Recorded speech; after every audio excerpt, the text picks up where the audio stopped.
Yo, what up? It's Peanut, F Reckless, Party Nut, whatever you want to call me. I mean, yo, we with Witty, Smitty News, man. If you don't watch his blog, you missing out because there's a lot of good shit that's in it, including me. Watch it, Witty, Smitty News. It rhymes like me.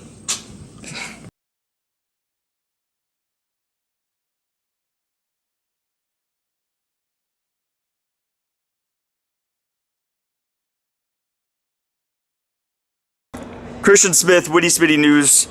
Join with the GOAT, man. I'm going to say it. The Saurus, two-time everything. Yeah, we here, man. Fire battle today. Thank you. Carter Deems. Super fire battle, straight up. How do you think it went, though?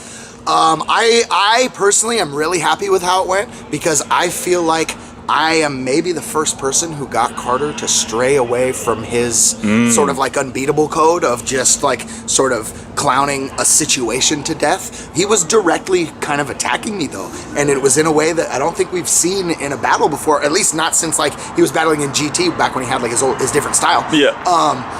Yeah, I feel good about it because I think I was able to do that and get him to sort of take a more direct approach, whereas, you know, I do what I usually do. I have fun with it while at the same time breaking them down and, you know, incorporating my own shit to it. So how does one even prepare for someone like Carter Deems? It's hard. Honestly, it's really tough.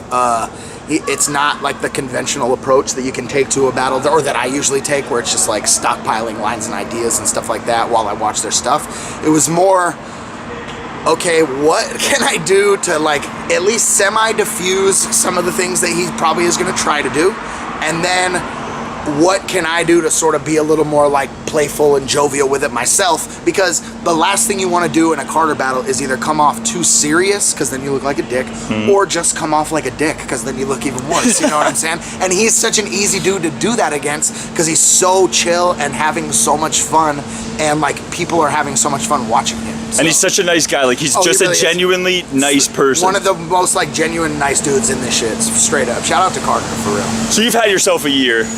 I got you as hell of a year. Either Battler of the Year, or you got to be in the top 3 conversation. I'm in discussion no matter what. So with someone with 141 battles, whatever it is, I'm going just off. Online. I'm going off Verse Tracker. Just Verse Tracker. I probably have double that aren't online. That's the crazy part. How does someone like you stay that consistent and stay hungry where you always want to be the best? You don't come here like, I don't want to throw some of your teammates under the bus, but yeah, you know how some of those guys show up. Not everybody shows up 100% of the time, and that just goes for battle rap as a whole. Like guys like Surf lately, like what he did at No Mask is absolute bullshit. Especially with a guy like Fab who shows nothing but respect to the culture. Is one of the mainstream guys who actually had a good performance, didn't bullshit around. And he's also the dude who got you paid. Exactly. You know what I'm saying? And that's mad he gave you Rex. Yeah. It's not like it was some random his homie or some shit. It was Rex. Or it's not like he gave you Mission Impossible. Exactly. You know what I'm saying? You had to battle T-Rex in Oakland. How hard could it really be? Exactly. Like, yeah, Rex is the dude, and I like respect to Rex, but I mean, it's not like if I'm Sue Surf and somebody books that match for me, it's not like I'm thinking, well, that's it for me. Yeah. You know what I'm saying? I'm thinking, okay, that's another battle. That makes sense. But yeah, so to get back on the question, being with 140 battles, how do you stay this consistent, this hungry? I don't like losing to begin with. Is that the poker player in you, you think, probably, a little bit? I've always been competitive, everything it's been. But even originating in an era of battling where there was always like a winner at the finish line and something monetary, that always, like I've kept that mindset even as the scene has evolved. But a lot of it too, and this is because like my favorite part of battling basically is like the global reach that we have. Like the fact that I could, say I get stuck in some city on like a layover or something for 6 hours. You can find somewhere to go. I could just put out a post and be like, yo, I'm in this city for this long. Who's got me? Like, who's trying to link up and smoke one and have a beer? You know what I'm saying? And it's gonna happen anywhere in the world. That is the tightest thing. So for me, like capitalizing on any performance, I'm all about it because I know that it is at least one person's first time seeing me, whether it's tonight or any other event that I do. It's at least one person's time seeing me. I don't want it to be the last that they want to see me. I definitely want to create like a returning fan.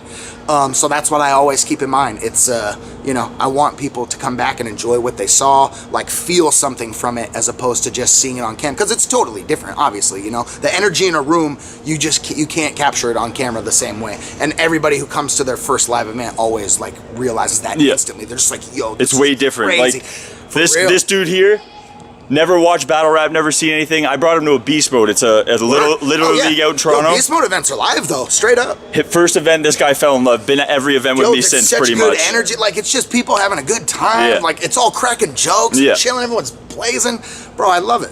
So it's a family. I'm glad you mentioned the eras. So you've been in the freestyle era. You've been in like the 7th stage of the written era that we're in right now. Exactly. Whatever stage it may be right now. So what do you think? Making stage. What do you think's been the most difficult stage, competitiveness wise?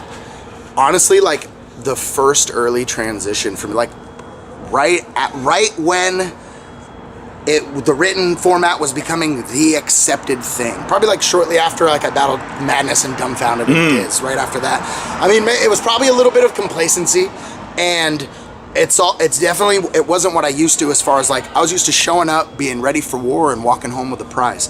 The first handful of grind time events, there wasn't money involved to begin with, which I didn't have like a huge problem with. I was okay at the time, but it affects your motivation like a little bit, for sure, as someone who's used to showing up and competing for something of monetary value.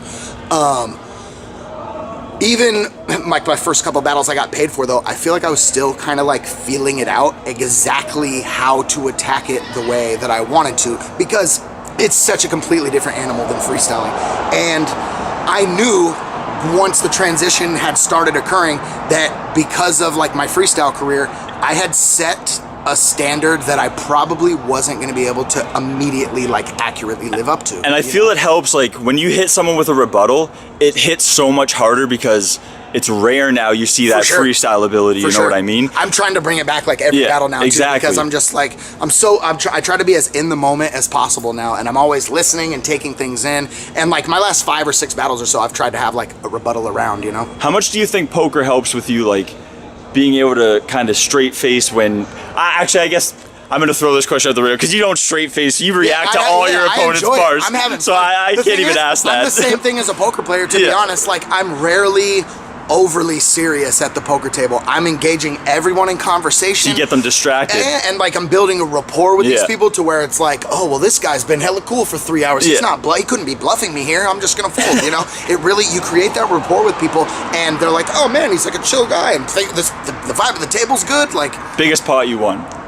Wow, like just a single pot? Like a single pot. 4K, which is decent. That's I've had solid. like big days before, like big, you know, crushing a cash game for a significant amount, then winning a tournament for like 10K plus, and then like crushing a cash game again. So I want to go back to your beginning for a minute. So again, this is off Verse Tracker. I'm sure you've had probably 100 more battles than this. Oh, I have, for sure. But El Greco, that was the first battle of mine that ever got uploaded. Okay.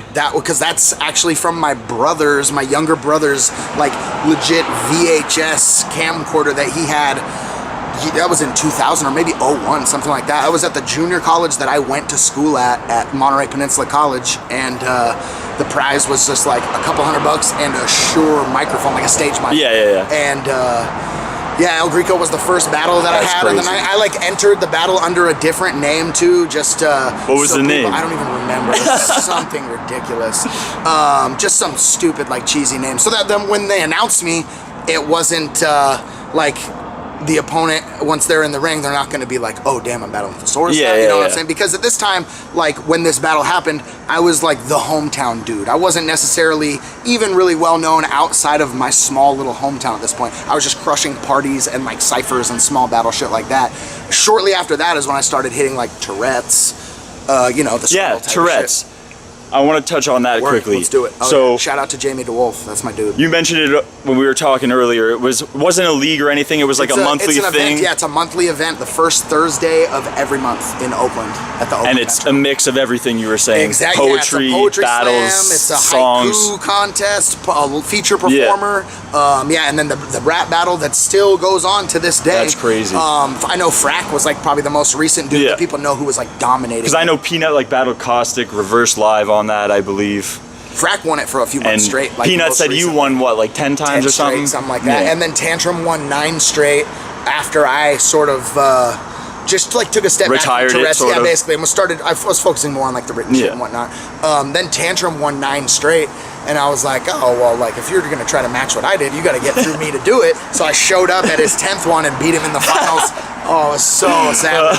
So savage. We have like one of the best 4-bar exchanges ever from Terez. It was amazing. Tantrum is so good. Underrated. I wish he would come back and battle. I mean, I know he would probably like to be given someone that'll actually. He killed in the bunker. Oh, for sure. He's so technically sound, bro. He's an assassin. Tantrum's so tight. So what's next for you? I mean, I want to see you gun for the chain. I just feel it's too early for the Roan rematch. I completely agree. I actually messaged you this on your Facebook fan page. Word. I want Ice to beat Roan and you and Ice battle. Makes perfect sense. I think that would be the best. Because it's been like, whatever, amongst the league and whatnot, it's been loosely talked about that, I mean, pretty clearly, I would say that the top 3 people you'd probably put in line for the chain would be you, Ice, maybe and Sharon, yeah. or even you could say Big K for sure. But it's a booking in Canada thing, which makes it kind of a problem. There's other people you could put into the contention, even Pass. You could make a case for. But me and Ice, like there had been talk of maybe #1 contender battling or something. After tonight, I think Jonai should be in line for that. Maybe definitely in. Let's be real. Who'd you give that battle to tonight? Ganik. Jonai and Team Ganik all day. Jonah was phenomenal. I'm not gonna front. Okay, overall, you're giving it to Ganik. I'm super biased. No, it's Daylight. You think Daylight took that battle? I mean, I'll have to watch it back. Stop. He did not win that second round. He did not win that second round for sure. But Jonai didn't win the third. So, and I think Jonai won the first, though. Yeah, the first round, it's what it all comes down to, and I gotta watch it back for sure. I can't, I mean, whatever, I'm Team Ganik. So you guys think you swept then, 6-0? Nah. Because there's no way Bender won. Stop. There's no way I had to think about that when I forgot. Bender 3-0. Sorry, Peanut. Wow. Clips running. Honestly, a lot of people are saying like 3-3. And Clips rubbing off you guys way too hard, man. 3-3, I think it's 3-3. perfectly cool with that too. I think you beat Carter. I'm perfectly cool with people saying 3-3. I think you beat Carter. Jonai beat Daylight. Shoddy beat Clips.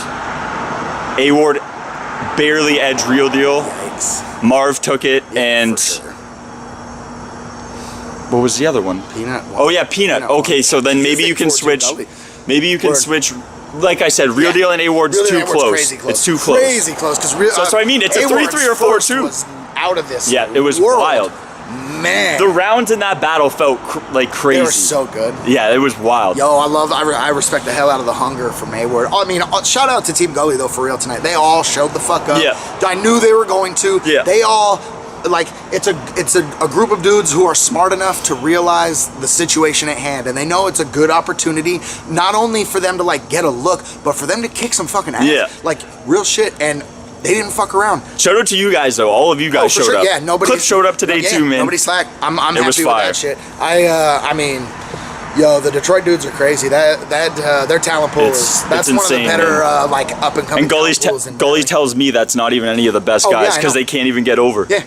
Which is makes sense. I think Shoddy's a star, man. He's so fire. He's crazy. I mean, I got hella respect for Shoddy because of his work ethic, the way he's gone about things. It's just, I'm going to do the work. I'm going to clean up shop. I'm going to improve every battle. I'm going to give you like, good performances. I'm going to promote myself, but not in a fucking obnoxious, jaw-jabbing type of way. He's not like trolling people for attention and shit. He just does his work, lets it speak for himself, and people fuck with him heavy, man. He's an absolute monster. Real shit. So is Jonah. Those dudes are scary good. Like, man, I wish that when I had started, that I had guys like this who would give those opportunities. Good, well, even just people as good as the people involved that have been involved for a while now, as like motivational factors and like, you know, while they were on the come up and whatnot. You're obviously watching people who inspire you and shit, you know? And I feel like a lot of the dudes from my generation, like, yeah, we were inspired by probably the same batch of people, but they're nowhere near as technically sound as like myself or Ill or a Diz or something like that. And that's who the younger dudes have the advantage of sort of studying and looking up to as they get into the scene. Like they, you know. Can we talk to these other bloggers and shit for a minute? Yeah, we can. On how no one ever gives you the fucking respect ever. Most of them don't. No. Angry Fan does. Okay, probably the only one. Caps gives me like they all have you in like the honorable mention shit. Like personally, besides Diz battling the mainstream guys, I think I'd rank you over Diz. Fair. I mean, yeah, I beat Diz anyways. So. There you go.